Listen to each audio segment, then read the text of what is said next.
अस्सलाम वालेकुम dear students, class 9th। आज हम करेंगे एक्सरसाइज 3.4 का question number 2 and question number 3। Question number 1 के जितने भी पार्ट्स हैं उस पर कुछ वीडियोस मैंने अपलोड कर दी हैं।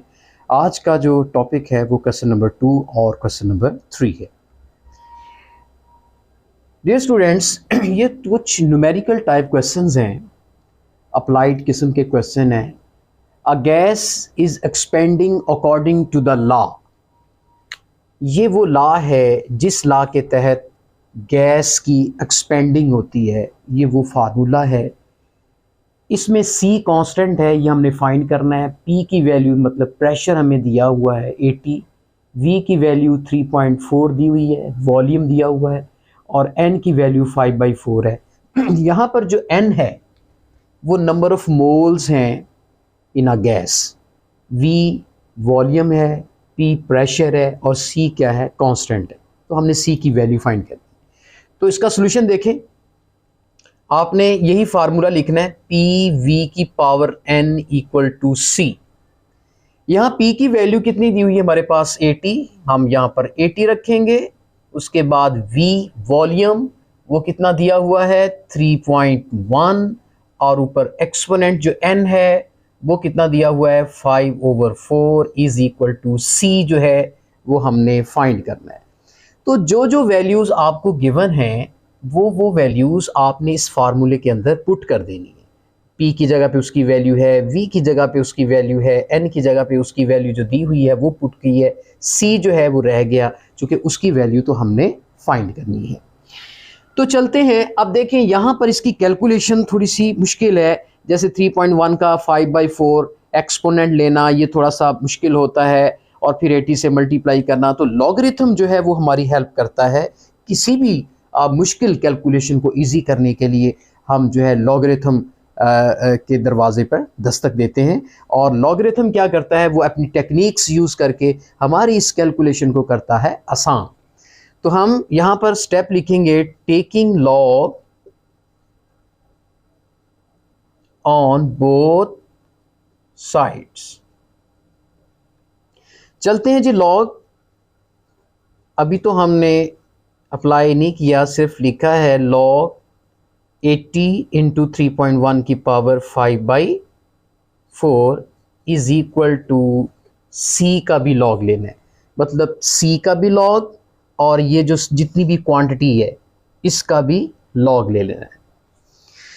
उसके बाद अब इसको ऑपरेट करते हैं। जो टेक्निक्स हैं हमारी लॉग को ऑपरेट करने की, यहाँ पर देखते हैं कि हमारे पास दो वैल्यूज़ हैं और वो मल्टीप्लाई हो रहे हैं। एक वैल्यू का जो है वो एक्सपोनेंट भी है।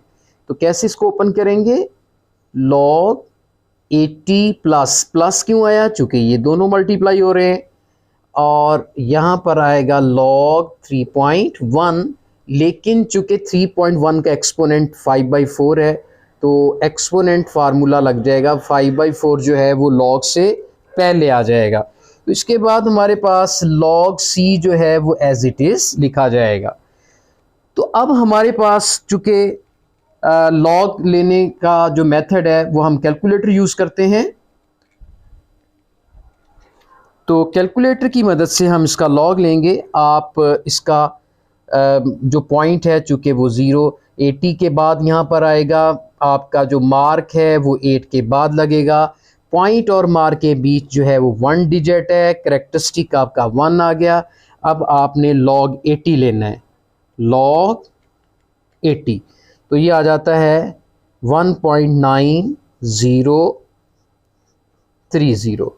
उसके बाद 5/4। अब इसका लॉग वही तरीका है, आप इसका देखें, पॉइंट भी वही है, मार्क भी वही है, तो कैरेक्टरिस्टिक क्या आ जाएगा 0। अब आपने लॉग ले लेना है, लॉग 3, आपने चूंकि अब पॉइंट नहीं लेना, लॉग 31 लिख देना है, लॉग 31। तो ये आ जाता है 1.49, पॉइंट आपने लिखना नहीं है तो यहाँ आ जाना है 4913 is equal to log C। या यूँ डायरेक्ट भी आप log 3.1 ले सकते हैं, यही आंसर आ जाएगा। log 80 लेंगे तो यही आंसर आ जाएगा। चूँकि यहाँ बार का कोई इशू नहीं है, आप डायरेक्ट भी log ले सकते हैं। आगे चलते हैं, इसको सॉल्व करते हैं। 1.9030 प्लस ये जो 5/4 है, इसका काम ये है कि ये जो 5 है ये मल्टीप्लाई होगा इस अमाउंट के साथ 0.4913 और डिवाइड कर देगा 4 के साथ। मतलब 5 ऊपर पहले इससे मल्टीप्लाई होगा और ये बटे का 4 नीचे आ जाएगा, is equal to log c. अब इसको लिखेंगे 1.9030 प्लस, इसको हम सॉल्व करते हैं। 5 मल्टीप्लाई 0.4913 इज इक्वल टू, इसको साथ ही डिवाइड कर देते हैं, डिवाइडेड बाई 4, तो ये हमारा आंसर आ जाता है 0.6141 is equal to log c चलता जाएगा।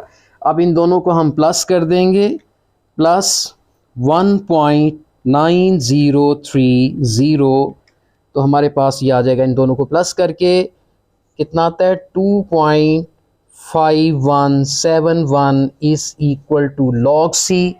हमने सी की वैल्यू लगानी, क्योंकि फाइंड आउट करनी है, तो लॉग इधर आके फिर क्या हो जाएगा antilog. 2.5171 is equal to, यहाँ सी रह जाएगा चूंकि हमसे यहाँ पर फाइंड सी मतलब सी पूछा गया है, तो इसका एंटी लॉग लेते हैं। शिफ्ट लॉग, ये आ जाता है सी इज इक्वल टू 328.94 अप्रॉक्सीमेटली। इस तरह से हमारा सी जो है वो कैलकुलेट हुआ। तो आपने देखा यहाँ पर लॉग की वही टेक्निक्स जो हमने पिछले क्वेश्चंस पे इस्तेमाल किए हैं वही यहाँ पर इस्तेमाल हुई हैं और इसने कैलकुलेशन को आसान किया है। इसी तरह क्वेश्चन नंबर 3 है, इसमें भी एक फार्मूला है P इज़ इक्वल टू 90। ये मैं फार्मूला यहाँ पर दोबारा लिखता हूँ, P is equal to 90 into 5⁻⁻ -Q/10। ये एक्चुअली अप्लाई होता है डिमांड ऑफ ए प्रोडक्ट। किसी भी प्रोडक्ट की जो डिमांड है ये उसको फाइंड करने के लिए यूज़ होता है। यहाँ पर Q क्या है, नंबर ऑफ यूनिट्स, मतलब आप इसको क्वांटिटी भी कह सकते हैं। नंबर ऑफ यूनिट्स मतलब हाउ मैनी क्वांटिटीज़ के तौर पर भी ये Q इस्तेमाल होता है। और P क्या है, प्राइस, वो जो प्रोडक्ट है उसकी प्राइस को शो कर रहा है। तो यहाँ पर हमें उसने प्राइस की वैल्यू दे रखी है, प्राइस जो है वो 18.00 18 रुपीज़ अगर प्राइस हो तो कितनी, how many quantity, how many units will be required, will be demanded, कितनी क्वांटिटी की डिमांड होगी, कितने यूनिट्स की डिमांड होगी, वो फिर पता चल जाएगा। वैसे देखा जाता है कि जब महंगाई ज़्यादा हो जाती है तो फिर जाहिर है वो लोगों की अप्रोच से बालातर हो जाती है, तो फिर उसकी डिमांड में भी कमी आ जाती है क्योंकि प्राइस बढ़ गई है। अगर प्राइस कम हो तो लोग, जो लोगों के लिए जो होता है वो अप्रोचेबल होता है, लोग फिर ज़्यादा ख़रीदते हैं तो उसकी डिमांड भी बढ़ जाती है। तो यहाँ पर ये फार्मूला है, ये इकोनॉमिक्स में भी यूज़ होता है फार्मूला, लेकिन आज हमने यहाँ पर जस्ट इसको सॉल्व करके लॉगरिथम की टेक्निक्स को यूज़ करते हुए हमने यहाँ Q की वैल्यू फाइंड करनी है, जबकि P की वैल्यू हमें दे रखी है, प्राइस दे रखी है, वो हम यहाँ पे पुट करते हैं।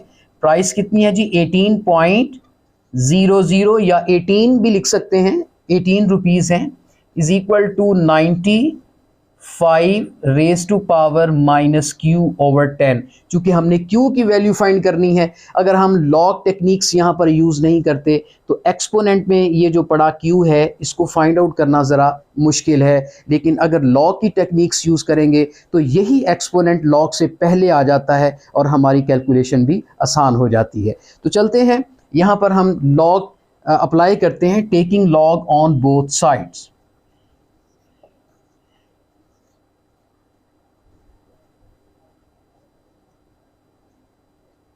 जी, ये एक स्टेप किया मैंने, log 18.00 is equal to log 90 into 5⁻⁻Q/10। अब यहाँ पर हम इस log को ऑपरेट करते हैं, ये 90 और 5 आपस में प्रोडक्ट मतलब मल्टीप्लाई हो रहे हैं, तो आप इसको कैसे एक्सपेंड करेंगे, log 90 प्लस लगाएंगे, चूँकि ये दोनों मल्टीप्लाई हो रहे हैं और ये एक्सपोनेंट है एक्सपोनेंट भी नेगेटिव का है, तो जो भी है इससे हमें कोई कंसर्न नहीं कि वो नेगेटिव है या पॉजिटिव है, लेकिन इतना हम जानते हैं कि जो भी पावर है वो पहले आ जाएगी लॉग से और उसके बाद 5 का लॉग लिया जाएगा। तो इस तरीके से जो पावर थी वो अपनी जगह से मिसप्लेस होके पहले आ गई है। उसके बाद ये जो log 18.0 है एज इट इज़ मैंने लिखा है। अब ये मौका आ गया है कि हम इनके log लें। अब 18 का log लें, आप डायरेक्ट भी ले सकते हैं log 18, तो हमारे पास आंसर आ जाता है 1.2552। पॉइंट के बाद आमतौर पर 4 डिजिट्स लिए जाते हैं।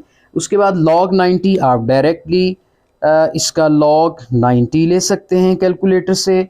चूँकि यहाँ बार का कोई इशू नहीं है तो डायरेक्ट भी ले सकते हैं, वो स्टेप ना करें जो रेफरेंस मार्क वाले हैं। यहाँ पर डायरेक्ट आप लिख लें 4/2, ये प्लस माइनस माइनस हो जाएगा। q/10 को हम ऐसे लिख लेंगे चूँकि इसकी वैल्यू तो हमने फाइंड आउट करनी है।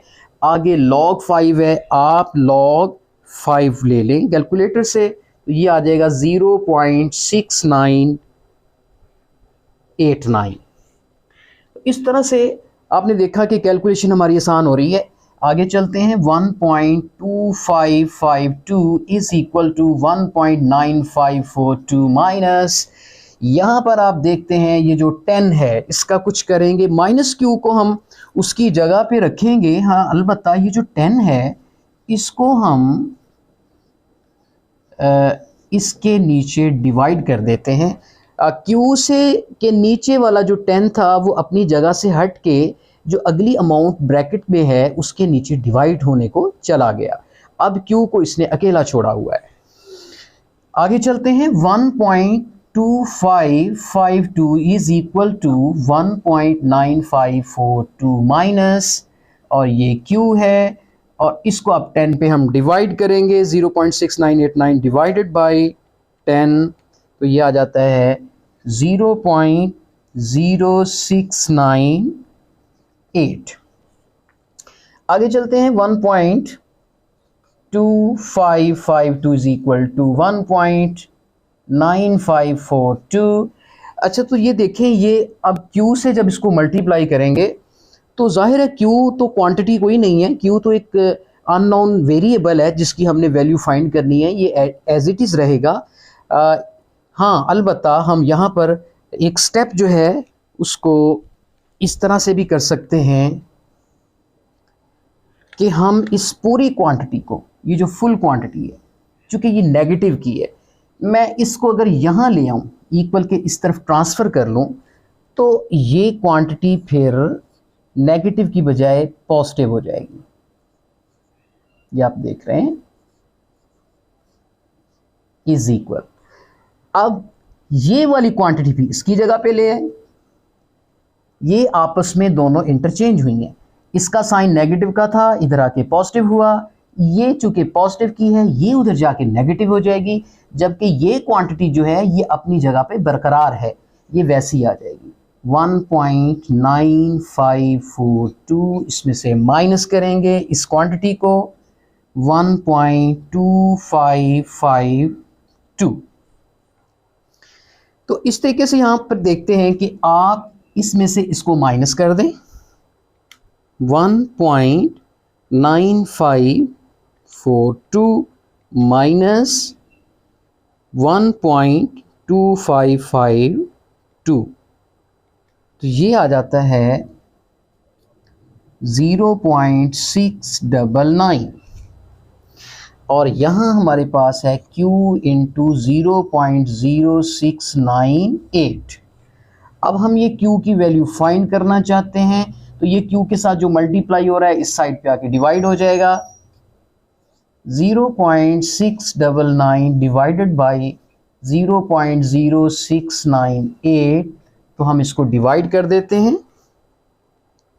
डिवाइडेड बाई 0.0698, तो ये 10.01, मतलब अप्रॉक्सीमेटली ये 10 के इक्वल है। क्वांटिटीज़ मतलब 10 यूनिट्स 10 क्वांटिटीज़ ऐसी हैं, या वो मतलब जो प्रोडक्ट है वो जो 18 रुपए की है, उसकी डिमांड जो है वो कितनी है, 10 मिकदारें हैं, मतलब 10 अदद जो है उसकी डिमांड निकली है यहाँ पे।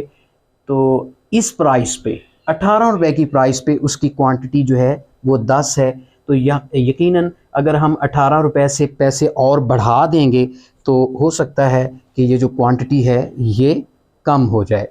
तो ये तो कैलकुलेशन आप करेंगे तो पता चल जाएगा। इस तरीके से हमारे ये दोनों क्वेश्चन जो हैं वो मुकम्मल हुए। अब हम क्वेश्चन नंबर 4 करेंगे। यहाँ पर स्टेटमेंट कुछ यूँ है, हमारे पास area is equal to pi r square दिया हुआ है। ये एरिया किसका है, ये आपको मैं बता दूं कि ये देखें एक सर्कल है, ये इस सर्कल का जितना भी टोटल एरिया है जो इसने जो स्पेस ऑक्युपाई की है, ये एरिया का फार्मूला क्या है, पाई आर स्क्वायर। जितनी भी इसने ये स्पेस ली हुई है, सारा जो कवर्ड एरिया है वो किसके इक्वल है, पाई आर स्क्वायर। तो जितना रेडियस बड़ा होगा एरिया उतना मल्टीप्लाई होगा, उतना मतलब बढ़ जाएगा। चूंकि यहाँ पर जो पाई है ये कांस्टेंट है, ये तो कांस्टेंट वैल्यू है, ये तो अप्रॉक्सीमेटली 22/7 के इक्वल होती है। लेकिन जो रेडियस है ये वेरिएबल है। अगर छोटा सर्कल होगा तो जाहिर है उसका रेडियस भी ये छोटा होगा, तो फिर उसका जो कवर्ड एरिया है वो भी कम आएगा। चूँकि जब आप r को पाई से मल्टीप्लाई करेंगे, r बड़ा होगा तो वो पाई से मल्टीप्लाई होके बड़ा आंसर आएगा। अगर रेडियस छोटा होगा तो जब उसका स्केल लेके पाई से मल्टीप्लाई करेंगे तो as compare to greater than r, तो वो उसका एरिया भी क्या आ जाएगा, बड़ा आ जाएगा। तो रेडियस पे डिपेंड करता है एरिया। लेकिन आज हम यहाँ पर इसको कुछ साबित नहीं करेंगे, यहाँ पर हमने a की वैल्यू फाइंड करनी है, जबकि पाई की वैल्यू भी दे रखी है 22/7 और रेडियस भी दे रखा है 15। तो हम इसको अभी हम सॉल्व करेंगे। यहाँ पर देखते हैं, हम a की वैल्यूज़ की जगह पे चूँकि हम नहीं पुट करेंगे, इसको तो हमने फाइंड करना है। हाँ, अलबत्ता पाई की वैल्यू कितनी है, 22/7, और रेडियस हमारे पास कितना है, 15। आपने 15 का क्या ले लेना है, स्क्वायर। तो इसके बाद हम taking log on both sides, हम दोनों तरफ लॉग लेते हैं। Taking log on both sides, तो हम दोनों तरफ ले रहे हैं लॉग। यहां पर देखते हैं, हमने लॉग लिया इसी ए का, फिर से हम लॉग ले रहे हैं। दूसरी साइड पे चलते हैं, लॉग 22/7 इंटू 15 स्क्वायर। हमने दोनों तरफ लॉग लिया है, तो लॉग ए तो ऐसे ही चलेगा। अब इसका लॉग हम कैसे खोलेंगे, यहाँ पर देखिए, चूँकि ये दोनों क्वांटिटीज़ मल्टीप्लाई हो रही हैं तो इसका हम लिखेंगे लॉग 22/7, बीच में लगा प्लस का साइन, ये एक्सपोनेंट है। और आपको पता है कि ये जो एक्सपोनेंट होता है ये शुरू में आता है। तो मैं इस 2 को कहता हूँ तुम यहाँ पर नीचे आओ और 15 को छोड़ दो, तो 15 के ऊपर फिर स्क्वायर पावर नहीं आएगी। तो इस तरीके से ये एक्सपैंड हो गया है और इजी हो गया है। अब हम इसका मज़ीद हम देख रहे हैं, यहाँ 22/7 है। 22/7 की यहाँ पर फ्रैक्शन भी आप इसको डेसिमल फॉर्म में चेंज कर लें तो भी ठीक है। लेकिन अगर आप इसका यूं मतलब लॉग 22 और 7 डिवाइड हो रहा है, आप यहाँ पर फिर वो रूल लगा सकते हैं जो कोशेंट रूल है, उसमें बीच में माइनस आता है, उसके बाद +2 log 15 आ जाएगा। तो इस तरीके से हम कैलकुलेटर का यूज़ कर सकते हैं यहाँ पर। अब आप देख रहे हैं कि यहाँ हम 22 का लॉग लेंगे, डायरेक्टली आप लिख सकते हैं log 22, ये आ जाएगा 1.342। अब 7 का लॉग लें, log 7, तो ये आ जाएगा 0.8450 लगा लें। उसके बाद +2 आता है, log 15 लेंगे तो आप डायरेक्टली log 15 ले लें। तो ये आंसर, ब्रैकेट ज़रूर लगानी, चूँकि 2 मल्टीप्लाई हो रहा है तो ब्रैकेट लगेगी 1.17 0.60। इसको आगे फर्दर सिंप्लीफाई करेंगे, इस क्वेश्चन के अंदर और कुछ भी नहीं है, तो 0.8450। अब 2 को इससे मल्टीप्लाई कर दें, जस्ट 2.3521। अब इनको सम अप कर दें, उसके बाद इनको हम प्लस करने जा रहे हैं, प्लस 1.342 माइनस 0.8450। इस तरीके से हमारा आंसर जो है 2.8491 आ चुका। इधर हमारा लॉग ए चल रहा है। अब यहाँ पर हमने ए की वैल्यू निकालनी है, तो हमें पता है कि लॉग जब दूसरी साइड पे जाएगा तो एंटी लॉग हो जाएगा। ये तो हम एज यूजुअल चल रहे हैं, इसी तरह क्वेश्चन हम कर रहे हैं। तो लॉग इधर आएगा तो हमारा ये क्या बन जाएगा नाजरीन, ये एंटी लॉग बन जाएगा 2.8491। अब इसका एंटी लॉग लेंगे आप, एंटी लॉग शिफ्ट लॉग, ये वैल्यू लिखें 2.8491, तो ये आंसर आ जाएगा 706.48।